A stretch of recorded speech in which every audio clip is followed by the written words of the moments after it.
TRE. Pancho's Wine and Food.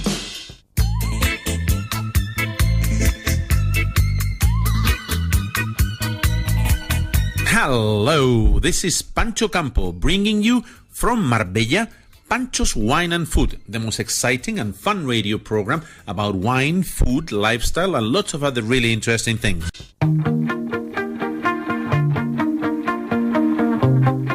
In the last part of the show, we will be talking about a topic that has become very fashionable, is investing and collecting fine wines. To talk to us about this very interesting topic, I have invited my friend Maureen Downey. She is the founder of Shea Consulting out of San Francisco. And Maureen is an expert in fine and rare wine appraisal, authentication, valuation, and financial trends of global fine wine markets. She is the perfect choice to manage your collection, whether you're just beginning, growing, or selling your collection, or creating investment opportunities for yourself or future generations. In December 2012, Drinks Business Magazine named her one of the top 50 most powerful women in wine. Maureen is a certified sommelier. She holds a WSET diploma, and she was my student at the Spanish Wine Educators Certification Program. Today, she is talking to us from India. Maureen, thank you so much for being in the show. How are you? I'm great, thank you. Thanks. I'm in Rajasthan, India. So I'm drinking Sula Sauvignon Blanc, which is different. I've gotten very used to the Indian wines here. They're actually quite good. I'm impressed. Maureen, what would be your advice for someone that wants to start a collection of wines? What would be the first steps to follow? I think that self-education is vital.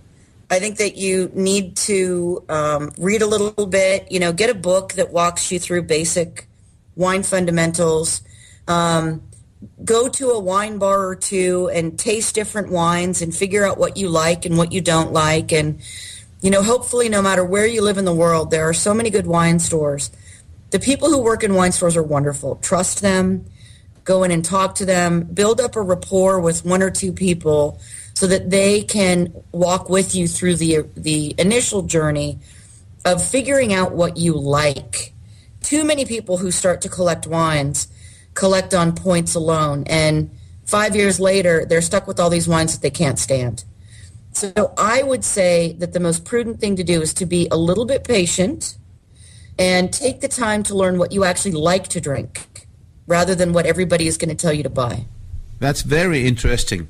Maureen, you have developed a very strong reputation internationally as an expert in detecting forged wines, counterfeits, and also in authentication of wines. Why do you think in recent years counterfeits have become so common? Well, a couple things.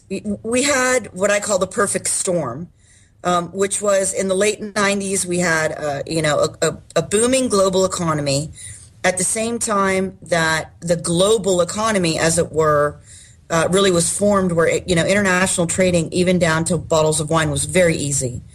And we had the age of new information where people could look things up on the internet. Prior to the late 90s, people who knew a lot about wine had spent years reading books and everything else. And when you had all of these wine critics and all of the available information online, people were very able to become collectors quite quickly.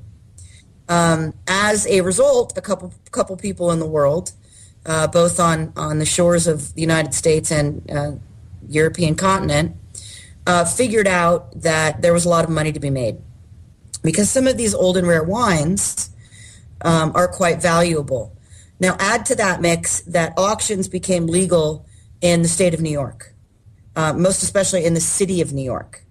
And now you've got tons of money. You got a bunch of guys who are moderately self-educated, but who think that they're experts in anything they touch, and they've got a lot of money to spend. It was low-hanging fruit, really, for counterfeiters. And then the counterfeiters had the advantage of increased technology so that making the wine the fake wines was actually easier. I mean, you get a good, desktop publishing situation, and you can make fake wine.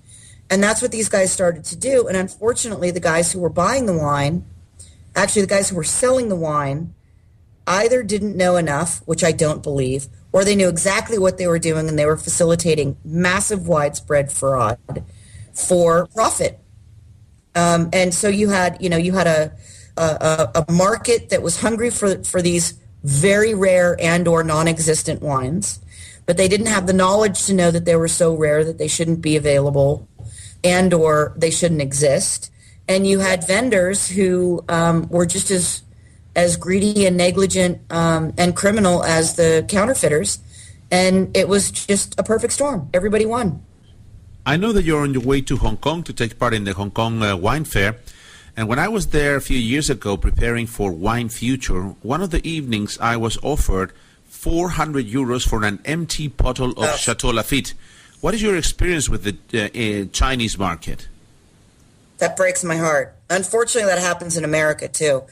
I think that when you talk about forged wines in China or in Asia, what we're often looking at when you talk about wine in general is cultural differences.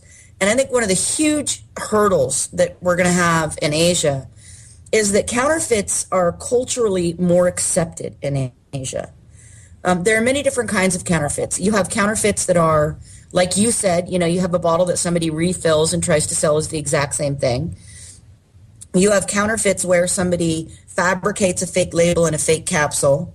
And then, in Asia, you have that whole other realm of counterfeits of items that look very similar with one misspelling or whatnot. I really don't think that there's a quick answer on how you're going to eradicate fraud in Asia. And the only thing that I can say is that education is key. If these collectors don't start educating themselves, or getting people that are honestly trustworthy to help them, I'm afraid. Unfortunately, there are so many bad vendors these days who are in the business of selling fake wine. Okay, let's imagine the following situation. I come to you with a bottle of a very old, let's say, Chateau Petrus, Chateau Lafite. Which would be the points that you would first look in the bottle to detect that it's a counterfeit? Well, we like to think that wine, I like to think that wine is kind of a living thing. So I think of it often as like a human body. And if you have a 70-year-old face on a 25-year-old's body, you know that something's happened. There's been something that went wrong or whatnot. And likewise, if you have a 25-year-old's face on a 70-year-old's body, there's been some adulteration. So if you have a brand new capsule and you have a label that looks like it's gone through a war, that might be a problem.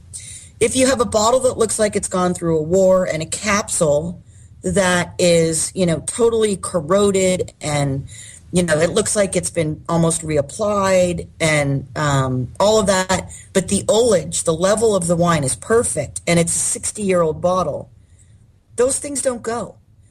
So, initially I think that a lot of people wonder how do I do it? I just pay attention. You just look at it and you say, does it make sense that this capsule and this label have spent the last 40, 50, 60, 70 years together? And a lot of times it doesn't.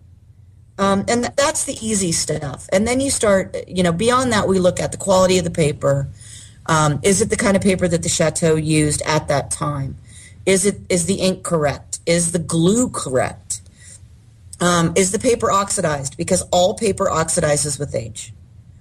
And it oxidizes at a fairly steady rate. You know how you have an old book and you pull the old book out and it'll be all yellow around the edges, and then you open the book up and it's white in the middle? Well, all of the edges will be almost the same color. So if only one edge was oxidized and the rest of it was not oxidized, that would look funny, right? I look at the same thing on paper with wine. It shouldn't be oxidized in patches. If it's oxidized in patches, that means that somebody's applied tea or coffee or dirt or shellac or a number of other things. So we really look at all sorts of things. And the other thing that's really important is the glass. A lot of the counterfeiters don't understand the laws and the glass that were used at different time. And unfortunately, many of the vendors don't either. And they take every anomaly. They take every anomaly and use it as an excuse to why the wine is okay. Why is this glass blue? Oh, because after the Second World War, there wasn't glass available. Okay, that's fine, but this is in 1961. It was bottled in 1963. The war had been over for 20 years. They had glass. Take someone that wants to start a collection, but a collection of very old and rare vintages.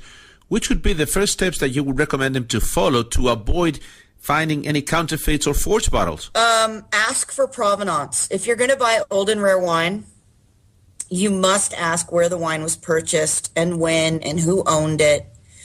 And if somebody is not going to tell you those things, then you shouldn't buy from them. Auction houses do a much better job on the whole. Christie's, Sotheby's for sure. Sotheby's is untouchable. Zacky's, Hart Davis Hart in the United States. In Europe, you have a number of houses. I really like some of the guys in Paris, Art Curiel and Lebreche and Associates. And all of these people check provenance. Auction houses are better at checking provenance than retailers and brokers are. So if somebody isn't willing to give you the provenance yet, absolutely. Auctions have been given a bad name, but they're much better than retailers and brokers. If the person who's selling you an old and rare wine, especially if it's expensive, is not willing to give you the provenance, walk away. And the other thing is, if a deal seems too good to be true, it is. Maureen, that was so interesting. I think this is a topic that we could be talking about this for hours. But I thank you so much for being in the show. I know you've been very busy in India. Now you're going to Hong Kong. But it was a true honor to have your expert opinion on this matter. Thank you very much. Thank you so much, Pancho. We'll talk soon.